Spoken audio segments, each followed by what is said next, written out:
Hello guys, आम्ही चाललो आता मनालीला, जी आमची अनेक वर्षांपासूनची इच्छा होती आणि आम्ही प्लॅन करत होतो. बट काही कारणाने तो प्लॅन पुढे जात होता. फायनली आता तो प्लॅन वर्क होतो आहे. आम्ही पुण्याहून निघालो मेट्रोने, मग आम्ही दादरला आलो ट्रेनने आणि आता आम्ही एअरपोर्टला पोचलो. सो आज 1 तारखेला आमची जर्नी सुरू होती. या जर्नीचं विशेष ओकेजन म्हणा किंवा या जर्नीचा आम्हाला अति आनंद म्हणा, तो आहे एक तर आत्ता आपल्या इंडियन टीमने वर्ल्ड कप जिंकला. सो आम्ही आनंदाने चाललो आहे, नाही तर आम्ही एका वेगळ्या ट्रॉमामध्ये गेलो असतो, सॅड मोमेंटमध्ये. पण आता आम्ही खूप हॅपी मोमेंटमध्ये चाललो आहे. सो आम्ही 1 तारखेला चाललो आहे आणि 7 तारखेला आम्ही रिटर्न येतो.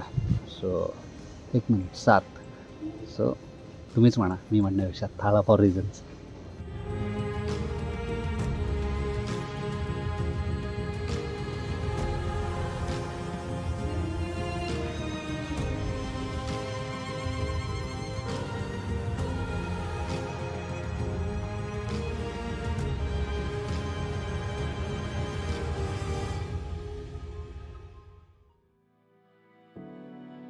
आम्ही नाश्त्याला उतरलो आहे. सकाळचे 8च वाजलेलेत आणि आता पुढचा पूर्ण दिवस ट्रॅव्हलिंगमध्येच आहे. जरा पोटभर नाश्ता करायचा प्लॅन, झोप नाही झालेली आहे अजून, पण ॲटलीस्ट पोटभर नाश्ता तरी करून घेऊया. दिल्लीच्या द ग्रँड हवेली हॉटेलमध्ये आलू पराठा आणि सँडविचेसचा आस्वाद घेऊन आम्ही निसर्गाचा आनंद घेत निघालो शिमल्याच्या mall रोडकडे.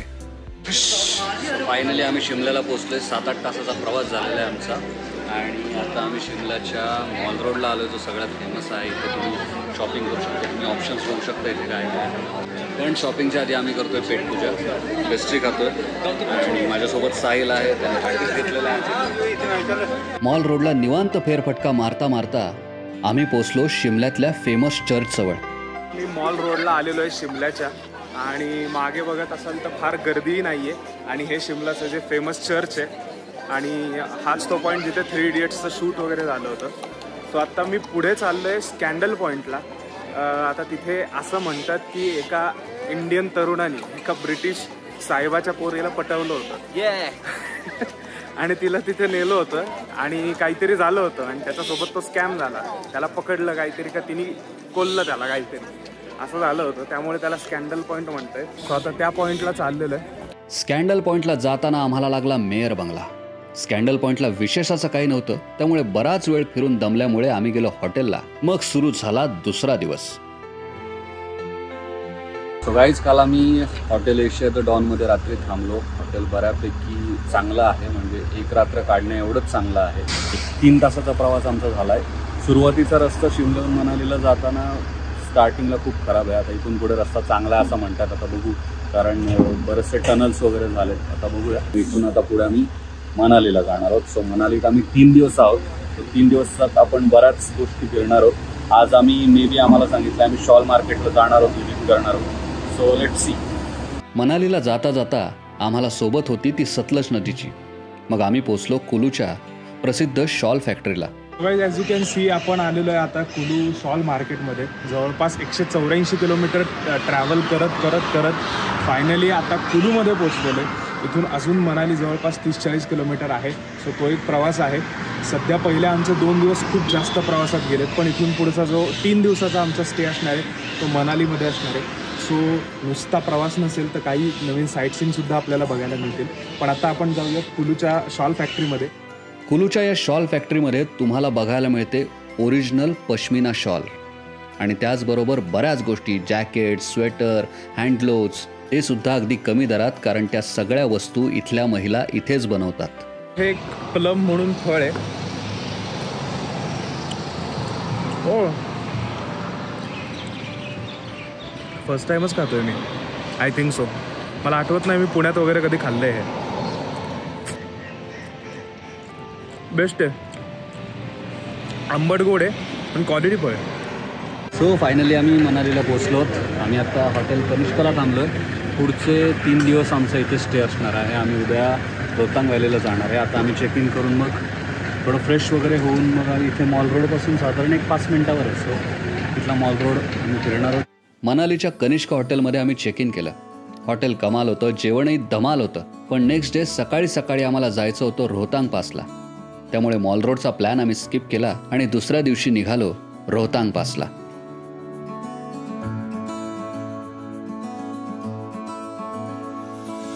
So yes guys, finally आपण रोहतांग व्हॅलीला आलेलो आहे, रोहतांग पासला आलेलो आहे. आणि इथे तुम्ही बघू शकता माझ्या मागे पूर्ण माउंटन्स आहेत, एक नंबर वाटते. आणि माझ्या समोर म्हणजे तुमच्या बॅक साईडला मस्तपैकी स्नो आहे, जिथे बऱ्याच ॲक्टिव्हिटीज होतील. इथून दिसताना तुम्हाला तो कमी दिसत असेल, पण तिथे पोचल्यानंतर तुम्हाला कळेल किती जास्त स्नो आहे. हा व्ह्यू मिळतोय तुम्हाला 13,050 फुटावर समुद्र सपाटीपासून. सो इथे बेस्ट वातावरण आहे.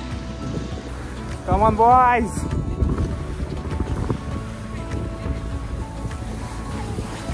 ए भाई, ए आडवा आहे. अरे रोकलो भाई, रोकलो. अरे रोकलो. अरे भाई. न विसरता येणाऱ्या आठवणी आणि आजूबाजूचा निसर्ग डोळ्यात साठवून आम्ही परतीच्या वाटेवर निघालो. जाताना वाटेत आम्हाला लागला 9 किलोमीटरचा अटल टनल. गुड मॉर्निंग मित्रांनो. काल रोहतांग पास आणि अटल टनल झाल्यानंतर आम्ही आलो हडिंबा माताचं दर्शनाला. हे टेम्पल तुम्ही बऱ्याच मूवीजमध्ये पाहिलं असेल, रिसेंटली पाहिलं असेल. ये जवानी आहे दिवानीमध्ये तुम्ही टेम्पल पाहिलं असेल. थोडं पावसाळी वातावरण आहे, पण आम्ही बाहेर पडल्यानंतर पाऊस जरा थांबला आहे, त्यामुळे बरं वाटतं. आणि इथून आम्ही जाणार आहोत सोलांग व्हॅलीला, जे 6,000 फूट उंच आहे. सो मित्रांनो, या हडिंबा मंदिराच्या आजूबाजूला जी झाडं तुम्ही बघताय, ही साधारण 300-400 वर्षापूर्वीची झाडं आहेत. आणि झाडांचं वय असं मोजतात इथे. आमच्या टूर गाईडने आम्हाला सांगितलं की तुम्ही मिठी जी मारता झाडाला, तर ती एक मिठी जेव्हा बसते पूर्ण, तेव्हा ते झाड 100 वर्षाचं आहे असं म्हणतात. सो त्याच्यावरून तुम्ही या झाडांचा अंदाज लावू शकता. काही काही छोटी झाडं आहेत, पण काही ही अशी झाडं आहेत. साधारण 400 वर्षापूर्वीची वगैरे झाडं आहेत. आणि सगळी देवधर वृक्षाची झाडं आहेत. हे मंदिर पण बांधलं आहे ते देवधर वृक्षाच्याच लाकडाने बांधलेलं आहे. पण ह्याचं वैशिष्ट्य असं आहे की हे झाडं कापून बांधलेलं मंदिर नाही. जी झाडं पडलीत नॅचरली त्याने बांधलेलं हे मंदिर आहे. सो ट्री कटिंग न केल्यामुळे इथलं निसर्ग एवढा समृद्ध आहे. सो गाईज, माझ्या शेजारी तुम्ही बघू शकता घटोत्कचचं मंदिर आहे. घटोत्कच जे हडिंबा माता आणि महाभारतातले भीम यांचे पुत्र होते, जे असं म्हणतात की ब्लॅक मॅजिकमध्ये खूप माहीर होते आणि महाभारताच्या युद्धात कर्णाकडून त्यांचा पराभव झाला होता. इथे त्यांचं मंदिर आहे, तुम्ही बघू शकता. कधी कधी बरं वाटतं सगळ्यापासून डिस्कनेक्ट व्हायला, कामापासून, व्यापापासून. थोडा वेळ असाच एकांतात घालवल्यावर आम्ही पोचलो सोलांग व्हॅलीला. आजूबाजूला होतं फक्त धुकं. तिथेच आम्हाला भेटलं एक वासरू. त्याच्यासोबत आमची छान मैत्री झाली. बराच वेळ त्याच्यासोबत घालवला. हाय गाईज, सो आता हिडिंबा टेम्पल नंतर आम्ही आलोय सोलांग व्हॅलीला. इथे रोपवेने आम्ही वरती जाणार आहोत 6,000 फुटावरती. आणि मग आम्ही तुम्हाला सोलांग व्हॅली पूर्ण दाखवू, रोपवेमधून कसा व्ह्यू दिसतोय आणि खालीच एवढा ब्युटिफुल व्ह्यू आहे. सो तुम्ही इमॅजिन करू शकता की काय असेल. सध्या धुकं आहे, पण आय होप की वेदर क्लिअर होईल आणि तुम्हाला चांगला एक व्ह्यू मिळेल. आता आम्ही फायनली चाललोय रोपवेने सोलांग व्हॅलीला वरती 6,000 फुटावरती. आमच्यासोबत हे आमचे मित्र पण आहेत आणि कमाल व्ह्यू आहे. पण बाहेर खूप धुकं आहे, त्यामुळे तुम्हाला दिसणार नाही. कॅमेऱ्यातून दिसत असेल तर मग बेस्ट. बट हे असं आहे आता आणि एन्जॉय करतोय आम्ही, खूप छान वाटतंय. बट वर गेल्यावर वरती सुरू झाला तुफान पाऊस, त्यामुळे तिथे आम्ही काही शूट करू शकलो नाही. तिथून आम्ही भेट दिली मनालीच्या तिबेटियन बुद्धिस्ट मॉनेस्ट्रीला. मॉनेस्ट्रीकडून हॉटेलकडे जाताना वाटेत आम्हाला मॉल रोड लागला. सो तिथे आम्ही आमची राहिलेली सगळी शॉपिंग पूर्ण केली. सो गाईज, असं आहे मनालीचं शॉपिंग मार्केट. भरपूर शॉपिंग झालेली आहे घरच्यांसाठी, फॅमिलीजसाठी, फ्रेंड्ससाठी. मागे पूर्ण गर्दी आहे आणि दुपारी 4ची वेळ तरी व्यवस्थित गर्दी आहे. आणि बऱ्याच होलसेल रेटमध्ये मिळतं तुम्हाला. ॲक्च्युली शेजारच्या दुकानात ती गोष्ट जर 100ला मिळत असेल तर तुम्ही 4 दुकानं फिरल्यावर ती गोष्ट तुम्हाला 50 रुपयापर्यंत बार्गेन करून मिळून जाते, जर तुम्ही क्वांटिटीत घेतली तर.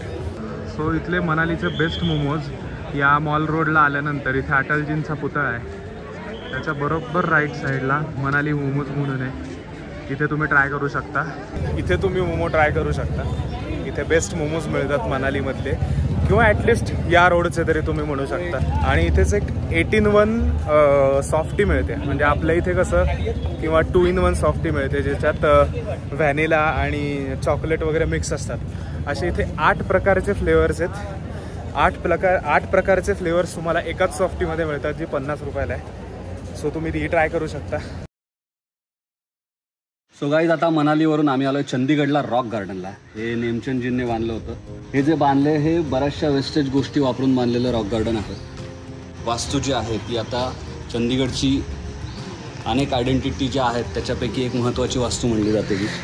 आणि अनेकसे जे टूर ग्रुप आहेत म्हणजे ट्रॅव्हल एजन्सीज आहेत त्यांच्या आयटेनरीजमध्ये चंदीगड असलं की रॉक गार्डन असतं. एवढी इम्पॉर्टंट ही जागा आहे. आता 40 एकरमध्ये असलेलं हे रॉक गार्डन पूर्णपणे टाकाऊ वस्तूंपासून बनवलेलं आहे. भूलभुलैयासारखं वाटणाऱ्या या रॉक गार्डनमध्ये 2-3 तास घालवून आम्ही निघालो आमच्या परतीच्या प्रवासाला. अनेक आठवणी घेऊन पुन्हा भेटूया नवीन डेस्टिनेशनसह.